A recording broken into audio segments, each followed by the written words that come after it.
And Plattsburgh Town Supervisor Michael Cashman joins us now. Welcome. Good to see you again, Tom. Good to see you. Let's start with Novabus. This is quite a shock. It was. I mean, we joined the shock in from the Chamber of Commerce to other areas around our region. It's really disappointing. There's only two pieces of this that really hearten me is the fact that the timeline has been pushed out to a period that will allow us to respond in a way to activate that space with good planning. The other part to it is the workforce. There's a tremendous workforce over at Novabus. 350 workers will lose their jobs. They are keeping it open until 2025? 2025 is the date that they're sharing right now. I think it's important to know that they have contracts that they want to make sure that they're able to complete, so that there's going to be some need to keep people at the factory working on that. But there's also a recognition that those individuals, or some of the individuals there, are probably going to start looking for other employment, knowing that they want to start securing that now rather than waiting until 2025. And is that good news for other businesses, for other manufacturers here in the region? Are they looking for workers? They are. And as I've been telling people, that even during the height of the pandemic when the border was closed, the town of Plattsburgh in particular saw enormous growth in the manufacturing area. Let's just take Schluter as an example. They're expanding by 450,000 square feet with some other projects that are in the queue. They hire on a regular basis. It's a legacy company here in the town of Plattsburgh that we're very proud of. So I can see some of the workforce maybe going to Schluter, but the other part to it is that we continue to be in a position for site selection for other businesses. That building is fairly new, so I can see another company coming in and wanting to leverage the resources that are right there. There's been a tremendous amount of upgrades to the facility over the years. And again, building, location, workforce, I think everyone will be well positioned. 350 workers right at the Novabus factory. What about the ripple effect? There are a number of suppliers, several suppliers in the region that build parts and components for Novabus. Are we talking about a lot more layoffs? So more information will be breaking, I think, in the days, weeks, and months ahead, but those individuals certainly need to be looked after as well. And we need to be bringing them into the larger fold of the conversations about what may fill the former building for Nova. Hopefully that they can be part of that supply chain or provide products and resources, or to help them find other contracts and resources that have strong linkages to other areas throughout New York State, Canada, etc. So it's a much larger conversation that needs to continue. Any guess on the number of employees we're talking about, though, that work for companies that supply Novabus? Yeah, so the numbers that have been shared with me are around 150, give or take. So that's still very significant. Novabus give any indication this was coming? No, in fact, in my State of the Town earlier this year, I quoted one of the members of senior leadership talking about how they really enjoy the partnership with the town of Plattsburgh, the region, the workforce. Really didn't see that coming, and it's my understanding that it really wasn't shared with the other economic partners in the region as well. And that's part of the thing that was really disappointing. And to dispel some of the myths that are out there, because some people have been saying, well, it's pilots. They haven't been on a pilot for quite a while in the town, for example. And typically, if a business is in need of re-upping or doing another pilot, they're sitting down and they're having conversations right away. They're not using that as a point of negotiation, and those conversations never occurred, from my understanding. Have you had a chance to talk to them, or any community leaders have a chance to talk to Novabus? I did speak with some senior leadership the day that the news was breaking, and they echoed similar sentiments that, again, they were very disappointed themselves that they were leaving, but it was because of larger decisions within their financial model that they needed to make. Yes, it was a shock. Their first electric bus was produced right here in Plattsburgh. I think their product is still premier. I think it's still innovative, but obviously something is stressing that company that they're needing to make some very difficult decisions. So up to this point, they've been good for the region, and disappointed with the decisions and how it all unfolded. But again, I'm more interested in seeing those 350 people find good employment, and a secure future, and I'm confident in that. And you talked about that factory, about 13 years old. Mm-hmm. Any interest at this point? Anybody reaching out to you? Any prospects? We haven't begun to really enter that chapter yet because Nova's going to be there for a while longer, so it would be really premature. But certainly there are people that know that the building will be open. And there are some businesses locally here. I wouldn't be surprised if they're interested in capturing that space.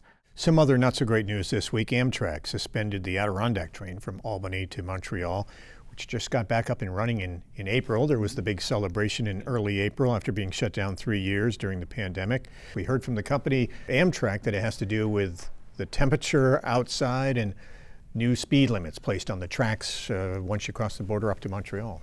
Well, first and foremost, it's absolutely enraging. It's very frustrating.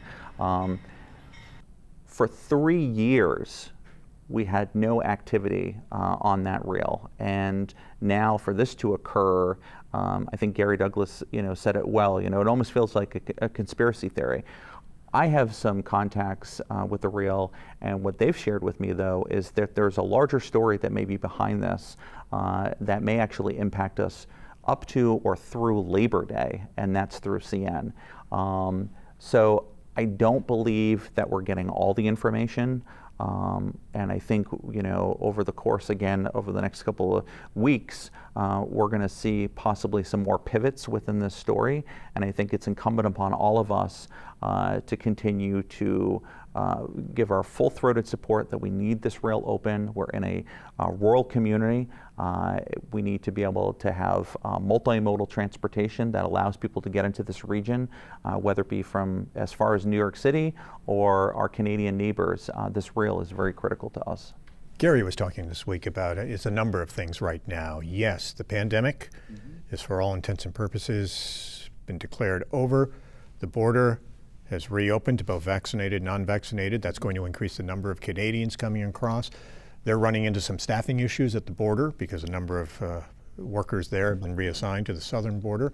And then Gary was also talking about the rest area, for example, along the Northway, along Interstate 87, the first one that Canadians come to, shut down during the pandemic and still shut down. It's an embarrassment, to be quite frank. I mean, the Chamber has been doing a really great job in advocating, as they always do.